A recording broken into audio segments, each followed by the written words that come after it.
Tantor Audio, a division of recorded books, presents The Unquiet Englishman, A Life of Graham Greene, by Richard Greene, narrated by Julian Alpha. Introduction. It was mid-December 1951, and French colonial forces were fighting the nationalist Viet Minh for control of Vietnam. In the years that followed, the French withdrew and American forces would come in even greater numbers to pursue their own futile war.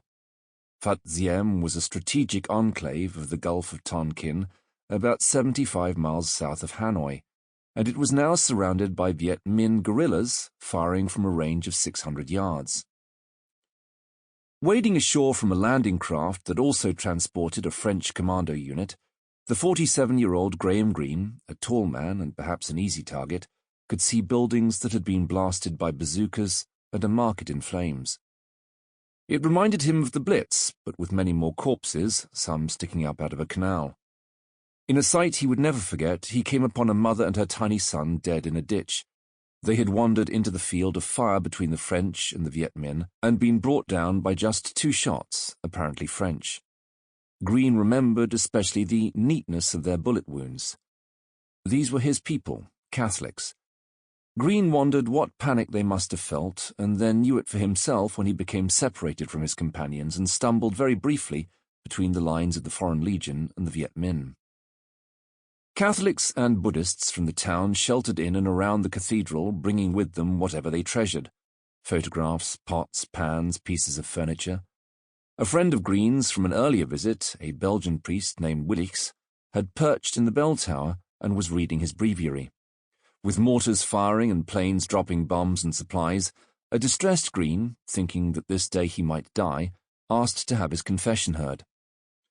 Around 1980 he spoke of this as the last time he had received the sacrament, but soon after renewed the practice. On this memorable occasion in Phat Diem, he was given as a penance 1 Our Father and 1 Hail Mary, and the priest handed him a Tantor book so that he would have something to read.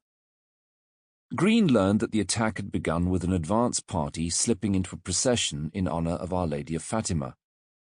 There was then a surprise attack on the officers' quarters, although it turned out that only one of the dead was an officer.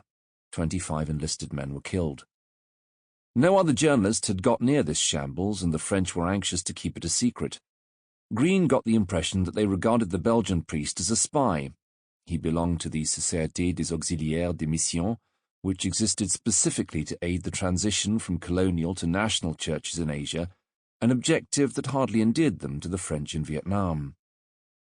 In any event, Greene and the priest were both independent witnesses to what had happened, so having spent just 1 night there, he slept in his clothes with a revolver on his pillow, he accepted an offer to get away and spend 24 hours with the Navy. But the officer who escorted him upriver to the city of Nam Dien left him there and hurried back to Phat Diem. Returning to Hanoi, he could see that it was all a cover story and that he had been got rid of.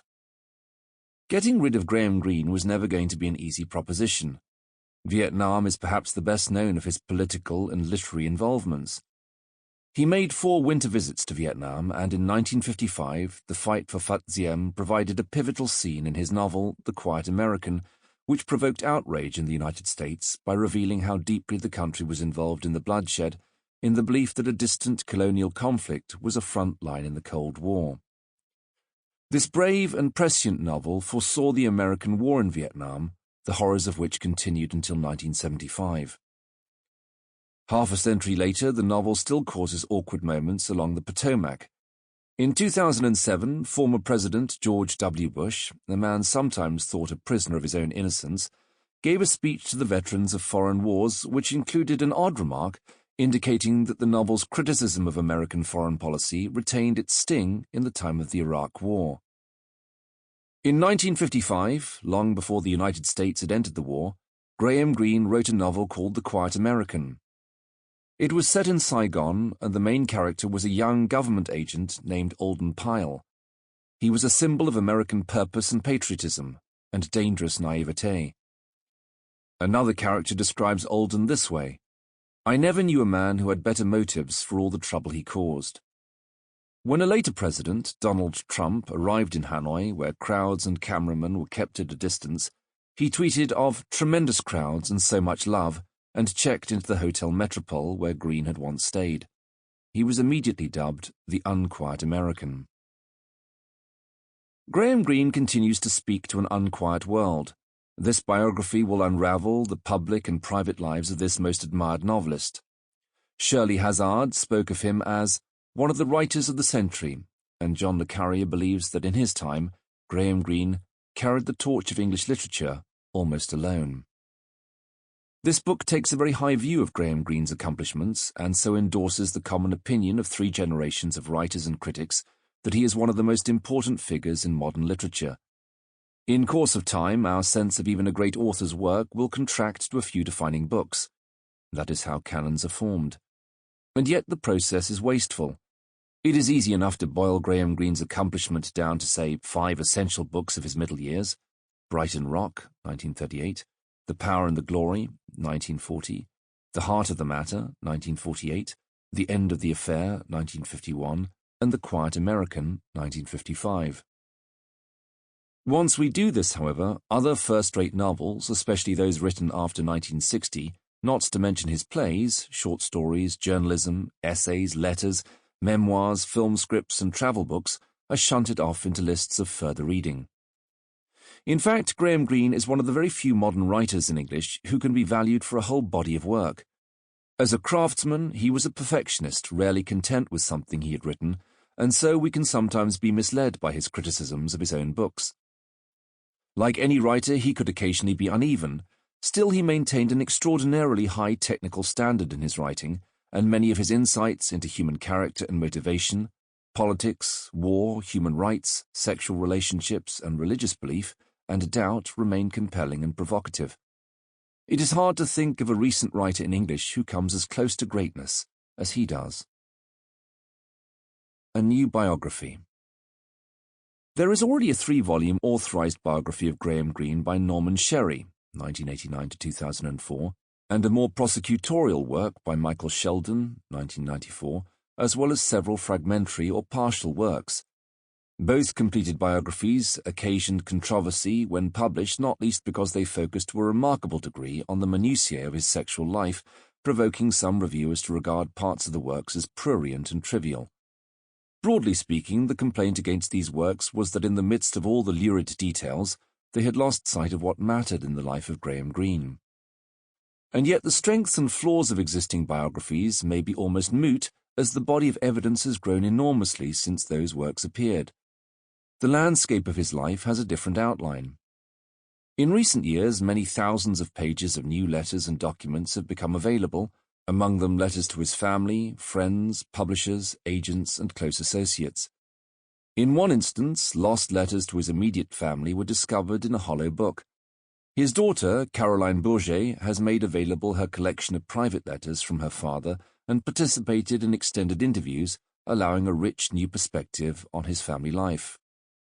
The many letters Greene wrote to Father Leopoldo Duran, his confessor and companion on journeys through Spain and Portugal that gave rise to his entertaining and meditative novel, Monsignor Quixote, have now been deposited in an archive, as have his letters amounting to over 1,000 pages to his French agent Marie Biche and a comparable collection of letters to the publisher Max Reinhardt, developments that allow for a much deeper knowledge of 2 of his most valued friendships, but also of the very complicated way he earned his living.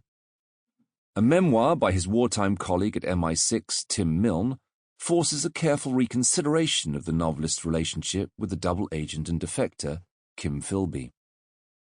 A political memoir by Bernhard Dietrich, Greene's Guide Through Haiti and Central America, has by itself transformed our sense of the second half of his career when his eye turned to politics and human rights in the Southern Hemisphere. Oliver Woolston has written a detailed and revealing memoir of his mother, Catherine, Greene's lover in the 1950s and the inspiration for Sarah in The End of the Affair. He has made that unpublished work and many private papers available as sources for this biography. Catherine has been written about by several authors, but often speculatively. Her son's memoir corrects and widens the record on many particular points and allows for a more serious reflection on her relationship with Graham Greene. Yvonne Cloetta, Greene's last lover, published a memoir that revealed her private life with the novelist over 32 years, a period earlier researchers had to approach often through second-hand reports. A large collection of the papers of the novelist's friend, Julian Sutro, contains extraordinarily many transcriptions of private conversations with Greene and Cloetta, and even surreptitious tape recordings, as Sutro secretly hoped to write a book about them. These include some of Greene's private recollections of the women in his life, including the stage designer and children's author, Dorothy Glover. Intrepid bibliographers have tracked down hundreds of Greene's fugitive publications. A group of expert researchers delving in archives has added greatly to what we know about particular aspects of his career, especially his sojourns in war-torn places. New secondary works have changed our sense of what was going on in the countries Greene visited, a notable example being the new historiography of Mexico in the 1930s. Accordingly, it is not only possible but imperative to bring these sources together and to retell the story of Graham Greene's life and times. That well-worn phrase, life and times, is actually the essence of this book. There is no understanding Graham Greene except in the political and cultural context of dozens of countries, and in an odd sense, the reverse is also true. We fail to understand something about modern times if we ignore Graham Greene. Here is a single life on which much of the history of a century is written. In his later books, Greene used the term involvement to describe a kind of loyalty, passion and commitment that can overtake a person who observes suffering and injustice. As a character remarks in The Quiet American, sooner or later one has to take sides, if one is to remain human. Greene travelled to many of the most afflicted places in the world and drew close to the sorrow and oppression he observed. His characters and plots emerged from his observing eye, his curiosity, and his sense of involvement. This process becomes the central narrative of Graham Greene's life, how politics, faith, betrayal, love, and exile become great fiction. Broadly speaking, even as this biography narrates with much new detail the key events and patterns in his private life, it swings the balance away from obscure details of his sexual life, which have captivated earlier biographers, to an account of his engagement with the political, literary, intellectual, and religious currents of his time. And so what follows is a story of involvements. Graham Greene risked his life in such places as Sierra Leone, Liberia, Mexico, Malaya, Vietnam, Kenya, Cuba, the Congo, Haiti, Paraguay, Panama, and Nicaragua. He needed constant stimulation to keep boredom, a debilitating feature of manic depression, now known as bipolar illness, at bay. But that only explains so much. He had strong political principles, not least that American foreign policy was a threat to the whole world. He refused to accept the reasoning of the Cold War. He was not going to choose between East and West, but looked south to some of the world's poorest countries, where the urgency of each day made human nature that much more discernible. As Scobie, in The Heart of the Matter, speaks of Sierra Leone, here you could love human beings nearly as God loved them, knowing the worst. He was vigorous in defense of dissidents everywhere, from behind the Iron Curtain to the United States, and of writers imperiled by their beliefs. In a sense, this is not one narrative, but several braided together. It looks at the psychological history of a man who was traumatized as an adolescent over questions of loyalty and betrayal, and then suffered a mental illness that brought him to the point of suicide on several occasions. It is the story of a traveller whose restlessness caused him to seek out troubled places, where his concerns were politics, poverty, and human rights.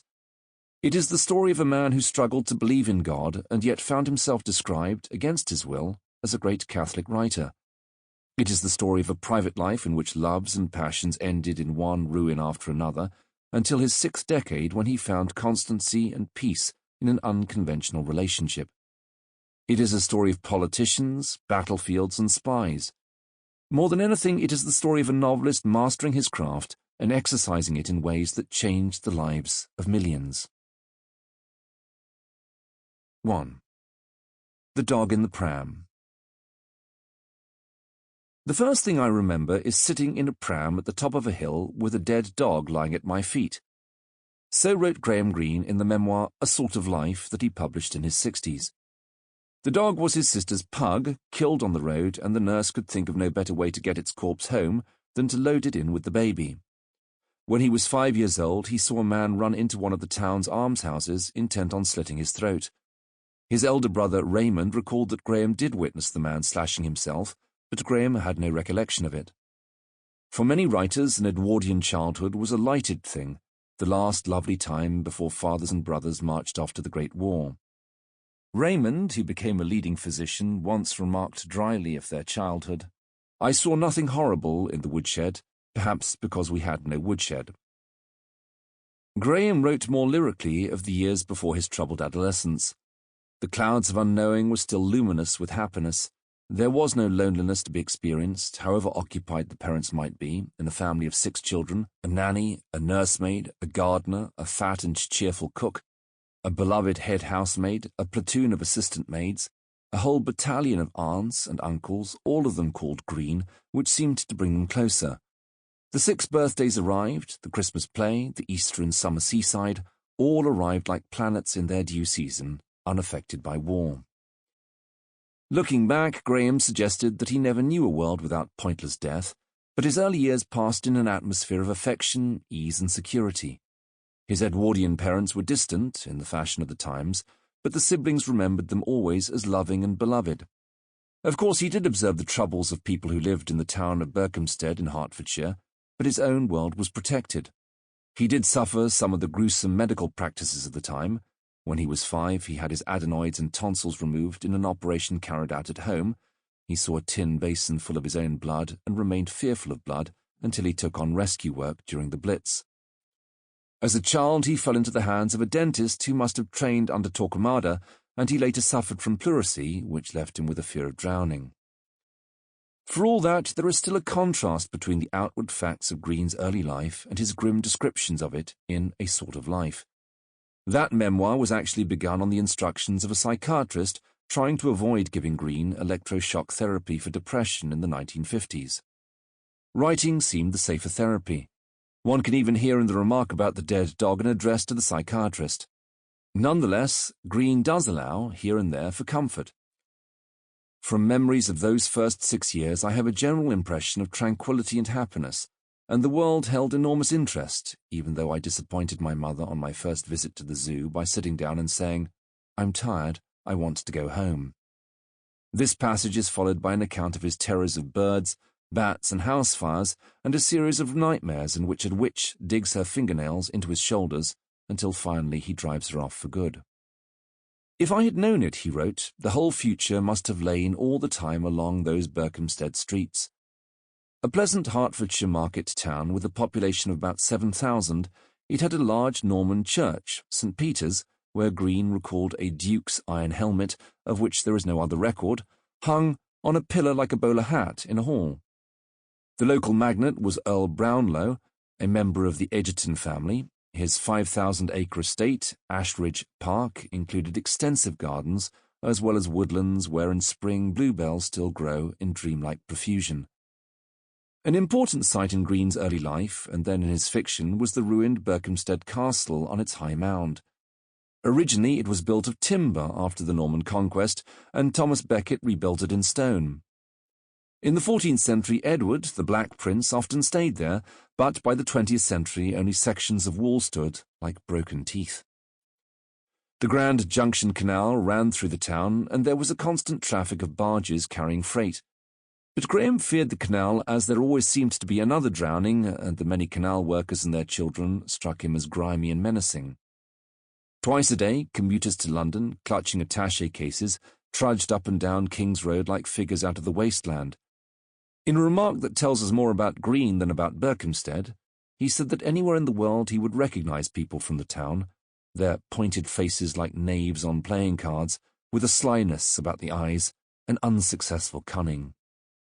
There was nothing sly about his father, Charles Greene, who came to Berkhamsted in 1888. He had studied at Bedford Grammar School and gone up to Wadham College, Oxford, as an exhibitioner in 1884, obtaining a third in classical moderations in 1886 and a second in modern history in 1888. He was athletic, charming and good-looking, and had spent time in France where he mastered the language. On their travels, he and a schoolmaster friend were approached in Naples by an oddly familiar man who asked to join them as they drank their coffee. He ordered something stronger and entertained them for an hour with his witty talk, then left them to pay for his drink. Only after he had gone did they realize that this was Oscar Wilde, not long out of prison. Charles would retell this story with the observation, "How lonely he must have been to have expended so much time and wit on a couple of schoolmasters on holiday." Hoping to become a barrister in London, Charles took a temporary position at Berkhamsted School, but then stayed for 39 years, serving as headmaster from 1910 until 1927. The school had been founded by Dr. John Insant, a dean of St. Paul's, in 1544. Although good things happened from time to time, its history reads as a series of cash grabs by kings and by officials of the school looting the foundation. By the early 1800s, the headmaster did nothing but enjoy his perks, since there was just one scholar enrolled. Things were gradually set right, and after 1864, a reforming headmaster decided that Berkhamsted should be primarily a boarding school, an arrangement very common at the time that would later cause grief to Greene. This headmaster was succeeded in 1887 by the extremely energetic Thomas Charles Fry, a future Dean of Lincoln, who promptly hired his former student and relative by marriage, Charles Greene. He was very generous to Charles, appointing him housemaster of the newly established St. John's House and grooming him to be the next headmaster. The impact he made on the small boy was long-lasting. He would later hear from his Oxford tutor, Kenneth Bell, that Fry was a flogger, and from Father George Trollope, who received Graham into the Catholic Church, that he was harshly anti-Catholic.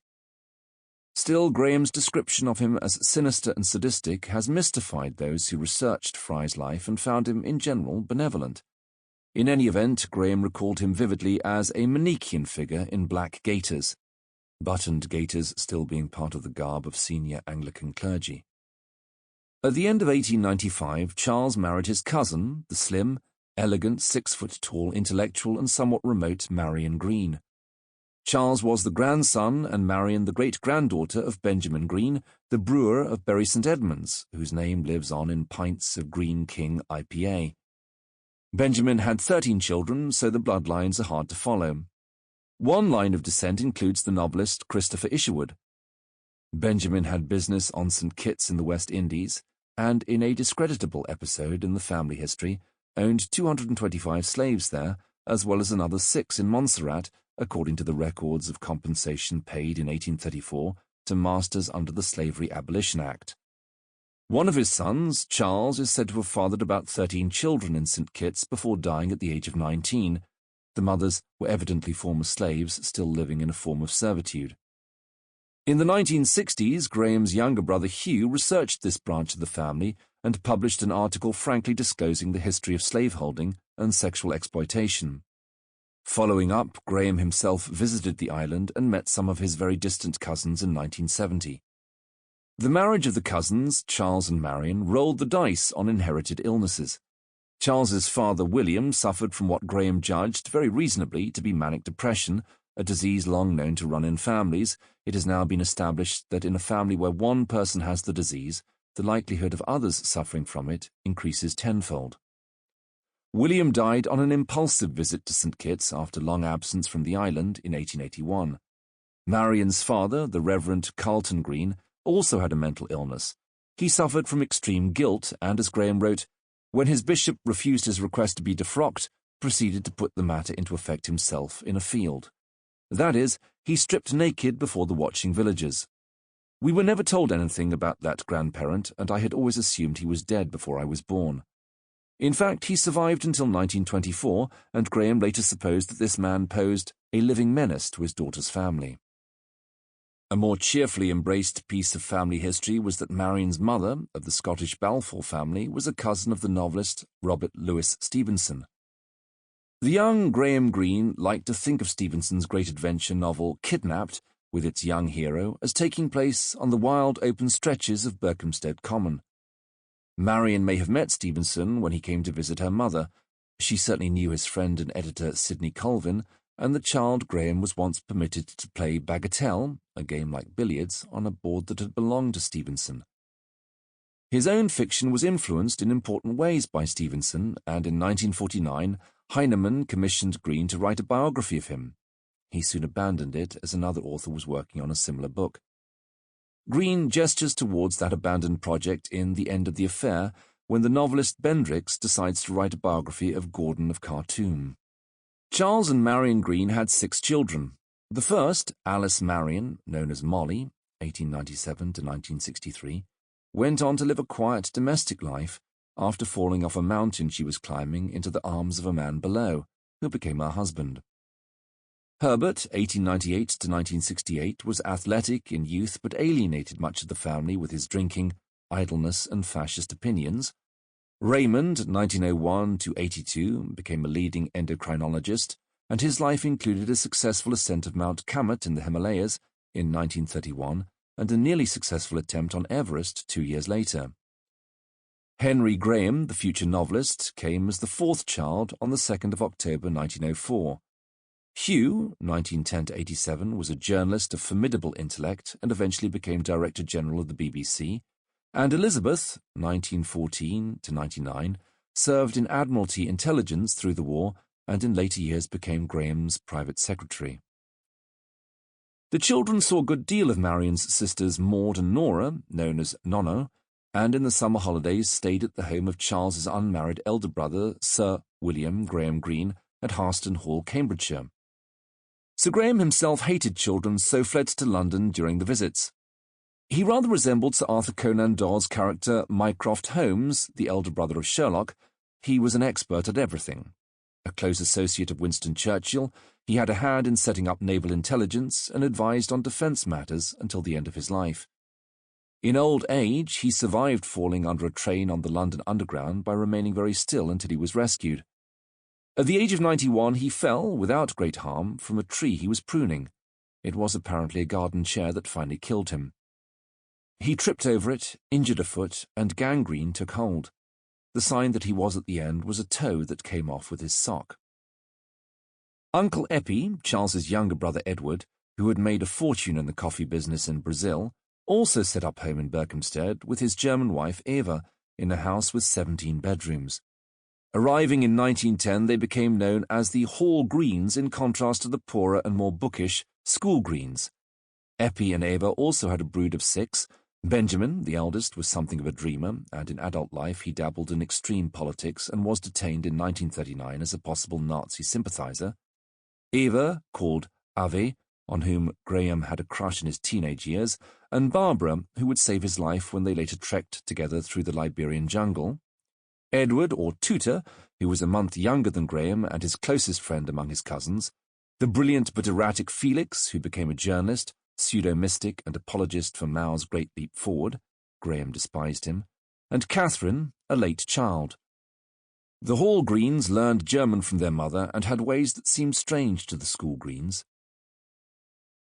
Until Graham was 6, his home was the red brick St. John's House in Chesham Road, which Charles had purchased in 1896. According to the practice of the time, he ran the house as a business. David Pearce, a former master of the school, observes, "That was why the characters of the housemaster and his wife were so important. A skinflint could keep his boys on thin rations, whereas a generous couple would become renowned for keeping a good table."